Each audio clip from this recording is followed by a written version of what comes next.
ये खाली कुर्सियां जो देखी आपने, ये प्रधानमंत्री नरेंद्र मोदी की ग्वालियर में रैली की कुर्सी है। आपको भरोसा नहीं हुआ? एक बार फिर से सुनिए। जिस समय ये खाली कुर्सियां दिख रही है उस समय प्रधानमंत्री भाषण भी दे रहे हैं।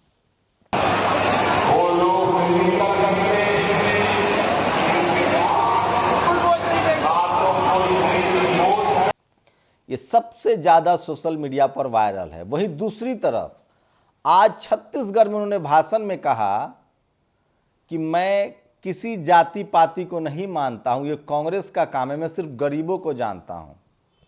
इसको लेकर तमाम एससी एसटी ओबीसी अल्पसंख्यक समाज में कोहराम मचा हुआ है कि ये क्या प्रधानमंत्री एससी एसटी ओबीसी की बात नहीं मानते हैं या जाति जनगणना उनके गले की फांस बन गया है।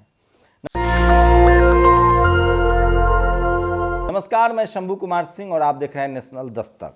सबसे पहले ये वीडियो देखिए, उसके बाद प्रधानमंत्री के आज के भाषण की बात करेंगे। एमपी कांग्रेस ने ये वीडियो शेयर किया है। वीडियो मध्य प्रदेश के ग्वालियर का है, जहां शिवराज नहीं जुटा पाई भीड़, खाली कुर्सियां बीजेपी की दुर्दशा बयान करती है, कुर्सियां बता रही है बीजेपी जा रही है। तो प्रधानमंत्री मोदी की ये रैली थी, किस तरह से कुर्सियां खाली रह गई। तो सोचिए, ये एमपी के रैली का वीडियो है जो कांग्रेस ने, एमपी कांग्रेस ने अपने पेज पर जारी किया है। और इस वीडियो में देखिए, प्रधानमंत्री भाषण दे रहे हैं, कुर्सियां खाली है, लोग जा रहे हैं। एक शख्स तो इस वीडियो में कहते सुनाई दे रहा है कि मैं तो वोट ही नहीं दूंगा। मतलब जो रैली में आया है वो कह रहा है कि वोट नहीं दूंगा। सोचिए, 4 राज्यों में चुनाव होने वाले, छत्तीसगढ़, राजस्थान, मध्य प्रदेश और राजस्थान। अब सोचिए कि मध्य प्रदेश में पिछले 20 सालों से बीजेपी की सरकार है, शिवराज सिंह तीसरी बार मुख्यमंत्री हैं। उमा भारती ने वहां अलग मोर्चा खोल दिया है, ओबीसी वहां ऑलरेडी अपनी ताकत दिखा रहा है, जैस जैसे संगठन है, भीम आर्मी का वहां साख है। यहां तक कि बीएसपी की रैली में भी इससे ज्यादा भीड़ थी। जो आकाश आनंद की मुरैना में, जो ग्वालियर के आसपास है, मुरैना में रैली हुई है, उसमें नरेंद्र मोदी की रैली से ज्यादा भीड़ थी। तो सोचिए कि प्रधानमंत्री किस कदर अनपॉपुलर हो गए हैं। एक बार फिर से सुन लीजिए, आपको ये न लगे कि ये कोई फेक वीडियो है। एक बार फिर से ये वीडियो सुन लीजिए, जिसमें वीडियो में साफ साफ प्रधानमंत्री की आवाज आ रही है। 34 सेकेंड का जो ये वीडियो है वो बीजेपी का मध्य प्रदेश में क्या होगा ये पोल खोलने के लिए काफी है।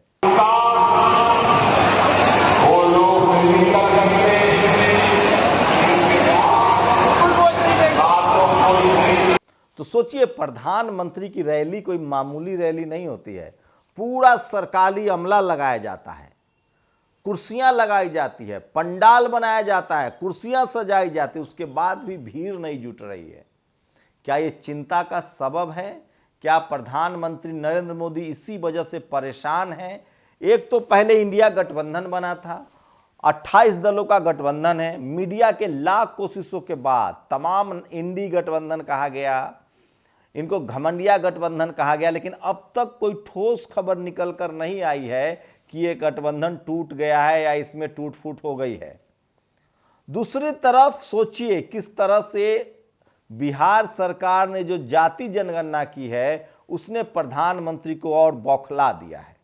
आज तो वो बौखलाहट में यहां तक बोल गए कि कल उन्होंने कहा था कि मैं जात पात नहीं मानता हूं। अरे आपके मानने से क्या होगा, आप खुद ओबीसी कैटेगरी में हैं। वहीं दूसरी तरफ आज उन्होंने कहा कि मेरे लिए तो गरीब सबसे बड़ा मुद्दा है। सोशल मीडिया पर एक और बयान चल रहा है।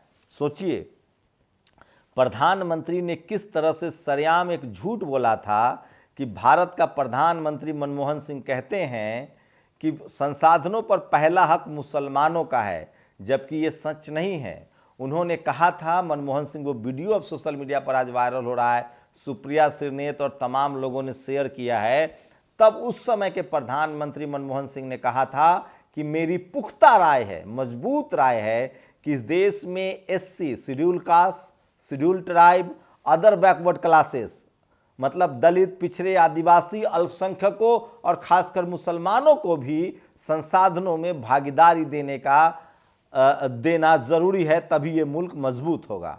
लेकिन किस तरह से उसको हिंदू मुस्लिम में फोल्ड किया गया। तो सोचिए, 10 साल हो चुका है, पानी बहुत बह चुका है। अब नरेंद्र मोदी का ये बयान सुनिए जिसमें आप वो SC ST OBC मानने से ही इनकार करें। वो कह रहे हैं कि मैं तो गरीबों को मानता हूं। मैं कहता हूं इस देश में अगर सबसे बड़ी कोई आबादी है तो वो आबादी गरीब है, और इसलिए मेरे लिए गरीब ही सबसे बड़ी आबादी है। प्रधानमंत्री जी 2014 के चुनाव में आपने अपने आप को ओबीसी कहा था, बैकवर्ड कहा था। आपने ही अपने मंत्री 27 मंत्री ओबीसी के नाम गिनाए थे।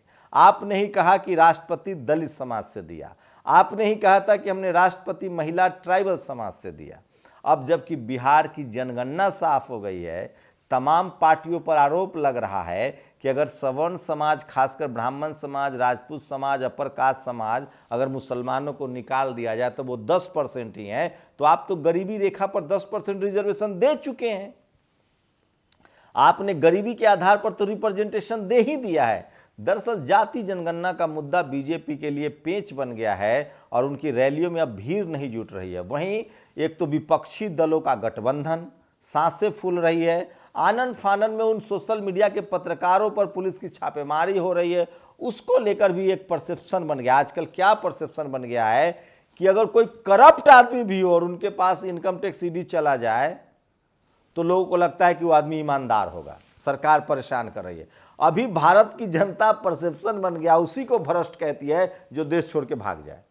अगर कोई आदमी देश बिना पैसा लिए भी देश छोड़ के भाग जाएगा तो जनता कहेगी करप्ट है भाई साहब। माल्या, विजय माल्या, उसके बाद ललित मोदी, नीरव मोदी, मेहुल चोकसी, संदेशरा। और अगर कोई भारत में भी है और करप्ट भी है और उसके अगर इनकम टैक्स ईडी के छापा पड़ता है तो लोग कहते हैं पक्का बीजेपी का काम होगा, बीजेपी ने करवाया होगा। और अगर कोई नेता है, पत्रकार है, समाज से भी है और उसको पुलिस उठा के बंद कर दे, वो तो रातों रात स्टार बन जाता है, नेता बन जाता है। एकदम मान लीजिए हमारी बात को। प्रशांत कनौजिया यूपी पुलिस उठा के ले गई थी, वो आरएलडी के नेता हो गए। अभिसार शर्मा, उर्मिलेश का देखिए, उर्मिलेश को जितने लोग नहीं जानते होंगे आज सब लोग जान गए। सोचिए, आप कल्पना नहीं करेंगे, मतलब 4 बजे तक 2 मिलियन व्यूज था एक ट्वीट का। वो किसके? अभिसार शर्मा के ट्वीट का। उर्मिलेश पूरे देश दुनिया में जान गए हैं, तो सारे सोशल मीडिया पर चर्चा हो रही है। तो सोचिए किस तरह के हालात हो गए। मैं तो फिर कह रहा हूं, नरेंद्र मोदी, प्रधानमंत्री नरेंद्र मोदी की वही राजनीतिक हालात हो गए हैं जो 2014 में मनमोहन सिंह का हो गया था। जिस तरह से उनकी आलोचना हो रही थी, लेकिन सोचिए उसमें 2G 3G कोयला घोटाला में कुछ हुआ, कोई आरोपी बना, कोर्ट ने सबको बरी कर दिया। जो लोग आंदोलन चलाए वो राजनीति में चले गए, सरकार बीजेपी की आ गई। लेकिन अब वही स्थिति बीजेपी के साथ हो रही है, चारों तरफ से आलोचना हो रही है। बस फर्क इतना है कि टीवी अखबार बीजेपी के साथ मजबूती से बना हुआ है, लेकिन जिस तरह से ग्वालियर की रैली में, सोचिए आरएसएस की प्रयोगशाला है मध्य प्रदेश, ग्वालियर की रैली में जिस तरह से कुर्सियां खाली दिख रही हैं, जनता नदारद है, उससे आप अंदाजा लगा सकते हैं कि 2024 में क्या होगा। क्योंकि मध्य प्रदेश, राजस्थान, छत्तीसगढ़, हरियाणा, ये वो राज्य हैं जहां बीजेपी ने 100% स्कोर किया है लोकसभा चुनाव में। कर्नाटक में 100% स्कोर किया था, एक कम था, वहां वो चुनाव हार गए। अगर छत्तीसगढ़, मध्य प्रदेश बीजेपी हार जाती है तो सोचिए बिहार में तो ऐसे ही उनका खेल खत्म हो रहा है। यूपी में अखिलेश यादव ने मोर्चा खोल रखा है, झारखंड में मोर्चा खोल रखा है। अगर दक्षिण भारत बीजेपी से पहले ही गायब है, अगर हिंदी पट्टी में मध्य प्रदेश निकल गया बीजेपी के हाथ से, राजस्थान निकल गया, अगर छत्तीसगढ़ निकल गया, हरियाणा निकल गया, तो आप कल्पना कीजिए कि बीजेपी का क्या होगा। वैसी बगावत कम नहीं हो रही है। मध्य प्रदेश में तो ये स्थिति हो गई है कि 7 सांसदों को टिकट थमा दिया गया दूसरे चरण तक। अभी तीसरे चरण का सीटों का टिकट आना है, उसमें 3 केंद्रीय मंत्री हैं। तो प्रधानमंत्री की रैली में भीड़ न जुटना क्या दर्शाता है? क्या प्रधानमंत्री की अब वो वाली बात नहीं रही? उनका पॉपुलैरिटी तो कम हो ही रहा है, सोशल मीडिया पर प्रधानमंत्री कम देखे जा रहे हैं। राहुल गांधी से भी उनका ग्राफ नीचे चला गया है। क्या लगता है आप लोगों को, क्या बीजेपी 4 राज्यों में अपने आप को बचा ले जाएगी? क्योंकि बीजेपी को मध्य प्रदेश खोना पड़ेगा। बीजेपी 3 जगह पर बीजेपी की सरकार नहीं, छत्तीसगढ़, राजस्थान और तेलंगाना में बीजेपी नहीं है, लेकिन एमपी में बीजेपी है। क्या एमपी बीजेपी बचा पाएगी? इन खाली कुर्सियों का क्या मतलब निकाला जाए? और क्या SC जाति जनगणना ने प्रधानमंत्री नरेंद्र मोदी को फंसा दिया है? आपकी क्या राय? अपनी प्रतिक्रिया जरूर दीजिए। शुक्रिया। नेशनल दस्तक की आपसे गुजारिश है कि अगर इसको बचाना चाहते हैं तो नेशनल दस्तक को सब्सक्राइब करने के लिए रेड कलर के सब्सक्राइब बटन को दबाएं, फिर बेल आइकन की घंटी दबाएं। नेशनल दस्तक को बचाने के लिए बहुत जरूरी है कि हर खबर को शेयर करें, लाइक करें, कमेंट जरूर करें।